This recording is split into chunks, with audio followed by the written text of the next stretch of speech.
I want you to imagine the perfect real estate deal. You have a cash buyer, you have waived inspection, you are literally less than 24 hours away from the closing table, and then the buyer walks away.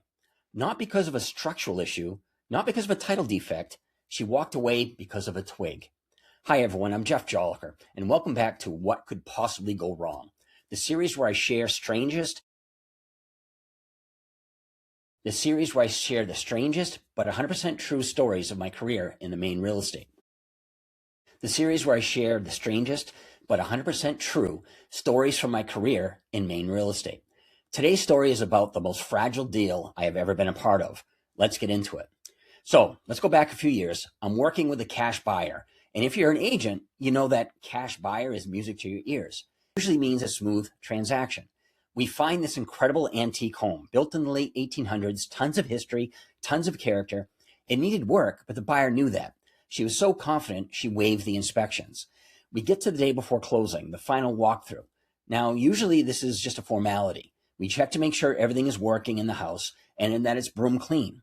We go inside, floors clean, systems working, buyer happy. I'm thinking this is going well. We head outside and this property is stunning. 2 acres, historic stone walls, tree-lined boundaries, just peaceful.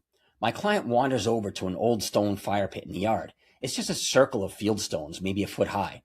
I walk over to join her, getting ready to say, okay, see you at the title company tomorrow. But when I get there, she's not smiling. She's crying, real tears.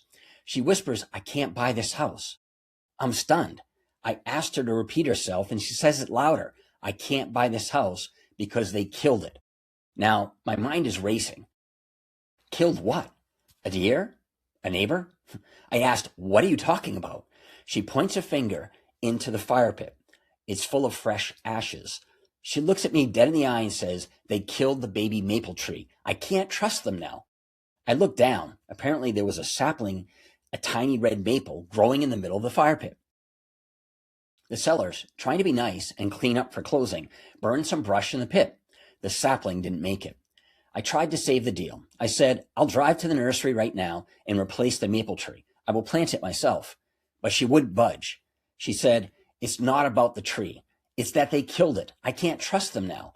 I had to make the most awkward phone call of my life to the listing agent. Hey, so we're not closing tomorrow. Why? Well, your sellers burned a twig. The sellers were baffled. They even offered to replace it, but the buyer was done. She actually released her earnest money deposit to the seller just to get away. The deal died in that fire pit. So, aside from this being a crazy story, there's a real lesson here for buyers and sellers. In Maine, the contract gives the buyer to do a final walkthrough for a specific reason, to make sure the property is in the same condition as the date of the offer. Technically, that baby maple tree was there when she made the offer. It was gone at the walkthrough. The condition changed. That was the buyer's perspective. Sellers, when you go into contract, put the matches down.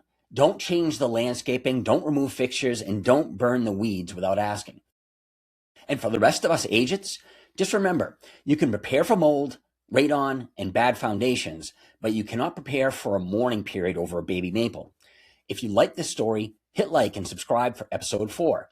You won't believe what happens in that one. See you next time.